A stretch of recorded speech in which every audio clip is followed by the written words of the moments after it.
Devenir parent sans connaître l'avenir. Pourquoi? Mais tout dépend de ce qu'on appelle devenir parent. Votre question idéologiquement semble dire qu'est-ce qu'on fait, constitue une famille, des enfants ou pas. Les enfants deviennent parents par accident, par viol, en couple ou sans être en couple. Il y a des monoparentaux. Et donc la question est un peu réductrice. C'était plus dans le sens, vu les conditions du monde, devenir parent pour leur offrir quoi, dans le sens? Ah oui, oui, oui, oui, oui, oui. C'est pas pareil. Oui, oui, Pardon. oui, la question, littéralement, elle est comment la question? Devenir parent sans connaître l'avenir. Enfin, on a Pourquoi? quand même une petite idée. Le problème, L'incertitude. c'est peut-on renoncer à être parent à cause de l'avenir? C'est ça que ça veut dire. Oui. Je crois que c'est quand même. Il y a des gens qui n'ont pas envie d'avoir des enfants, d'autres qui en ont envie, indépendamment de l'état de la planète. Maintenant, c'est sûr que je me fais beaucoup plus de soucis pour mes enfants et mes petits-enfants que je suppose mes grands-parents s'en faisaient pour moi. Encore que ils n'ont pas connu la guerre. Moi, j'ai quand même eu la guerre, les nazis, les bombardements. C'était l'époque où il y avait 10 millions de gens dans les goulags. Mais le chômage était d'autant plus chômage qu'il n'y avait même plus d'hommes. C'était le travail obligatoire en Allemagne. Donc les couples n'avaient plus de couple, ils étaient vous déportés, prisonniers de guerre. Donc il faut aussi relativiser. Non, le vrai problème de l'avenir auquel on peut réfléchir en couple, si on veut avoir un enfant d'un acte réfléchi, c'est l'état de la planète. Ah si, il y a le chômage, il y a tout ça, mais c'est quand même terrifiant de voir entre le nuage de Tchernobyl, les déchets nucléaires qui prolifèrent, les bombes atomiques que chacun voudrait avoir, et puis la corruption qui gangrène le monde de manière comme un atome, il y a de quoi vraiment s'inquiéter, oui. Quel bonheur on va leur réserver. Maintenant, ils vont se battre, mais de là en déduire qu'il n'en faut pas, de toute façon, il y aura d'autres qui les feront. C'est le problème de l'immigration. Je ne vais pas me lancer dans une politique familiale démographique en ce qui concerne mon couple. Encore qu'on ait eu 5 enfants et tous petits-enfants. Mais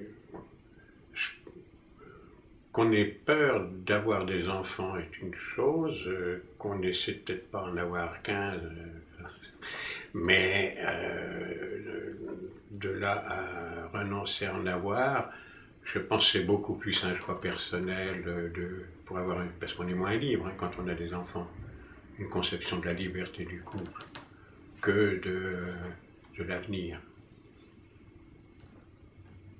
J'ai une intuition, c'est tout. Pourtant, l'humanité en a besoin d'enfants. Il faut oui, en faire. Elle en aura toujours. Ils viendront d'autres continents. C'est pas nouveau d'ailleurs. C'est pas nouveau. Mais c'est compliqué à gérer. C'est sûr que je sens bien que toute la période coloniale, qui a été quand même, même s'il y a eu quelques bienfaits, comme on dit maintenant, c'était quand même l'exploitation du Sud pour employer le langage indien par le Nord, et que le rétablissement dans l'histoire d'une sorte de justice planétaire passe par le développement du Sud au détriment du Nord. Dire que ça serait une juste redistribution, c'est un peu dur à avaler. Mais bon, les délocalisations, c'est un peu ça. Le problème, c'est que là-bas, certains continuent à exploiter la nature humaine.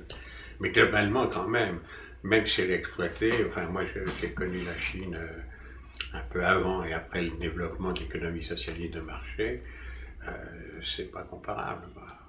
C'est un peu terrifiant, hein, mais enfin, Shanghai, c'est quand même impressionnant.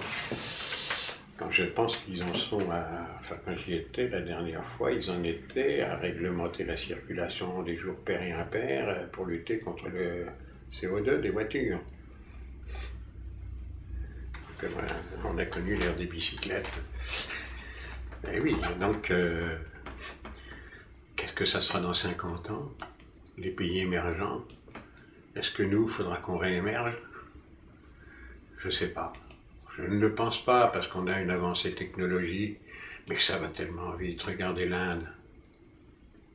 On recrute nos ingénieurs informaticiens en Inde.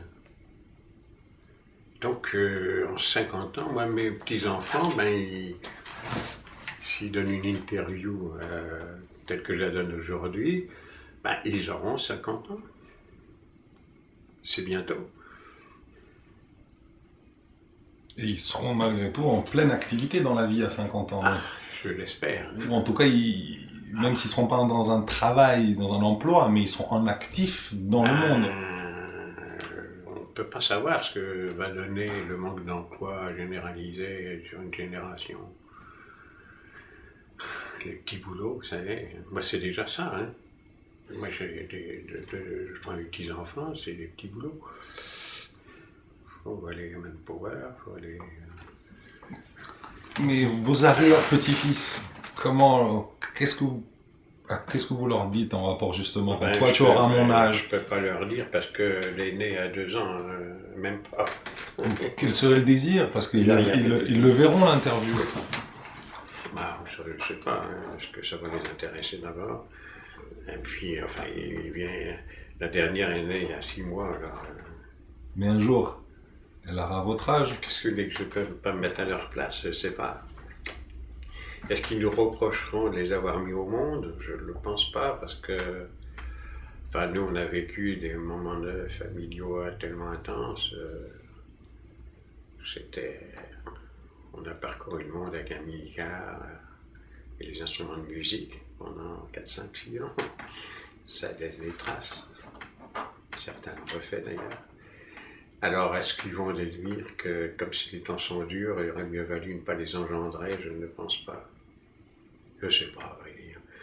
Enfin, je sais pour mes enfants que non, mais pour les petits-enfants, les arrière-petits-enfants, les autres, c'est trop loin pour moi. Puis qui peut savoir ce que sera le monde dans un siècle? On craint qu'il soit dégradé encore plus, mais... En même temps, est-ce qu'en 1939, on avait peur de faire des enfants en se disant « Ah, le monde, et puis d'un coup le nazisme il arrive en pleine guerre, ma tante Ariane, elle est née en pleine guerre. » C'est différent parce que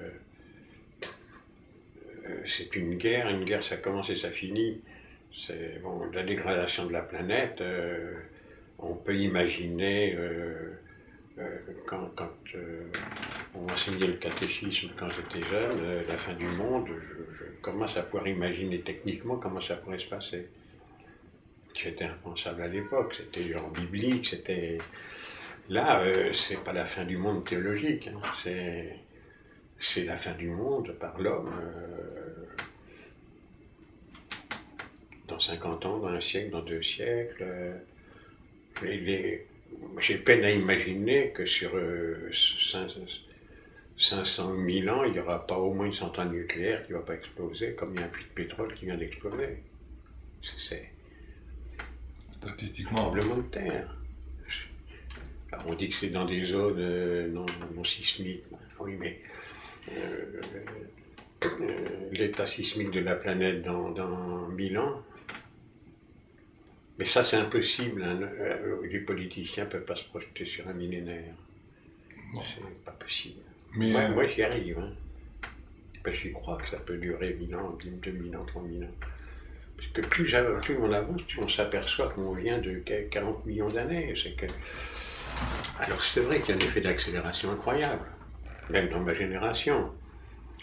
Les risques de destruction de la planète quand je suis né c'était plutôt le nazisme, hein, c'était pas le CO2. Le CO2 de l'époque, c'était le nazisme.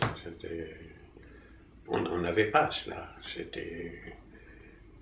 Le monde paysan était très actif. L'industrie commençait à se développer. C'était tout le programme du plan Marshall, Retour sans Normand. Je me souviens toujours des affiches quand j'étais jeune. Alors, justement, alors, avec ce que vous avez comme notion et vous avez vu cette accélération, comment dire à un jeune couple demain, il faut faire des enfants en fait, même si vous ne connaissez pas. Est-ce que ça devient un loto aujourd'hui de faire des enfants pour leur avenir? Ou est-ce que malgré tout, même notre phobie ou notre parano du futur est dérisoire comparé à ce que l'avenir peut nous apporter? C'est-à-dire que la question est un peu irréaliste. Je me vois mal dire à un jeune couple n'ayez pas d'enfants. C'est un choix qu'ils ont de toute façon. C'est aussi une des formes de la manifestation de l'amour dans un couple. L'instinct maternel peut y pousser, chez les hommes aussi, qui préfèrent avoir un garçon, enfin, pas tous, mais... Et moi, ce n'est pas une question que je peux maîtriser.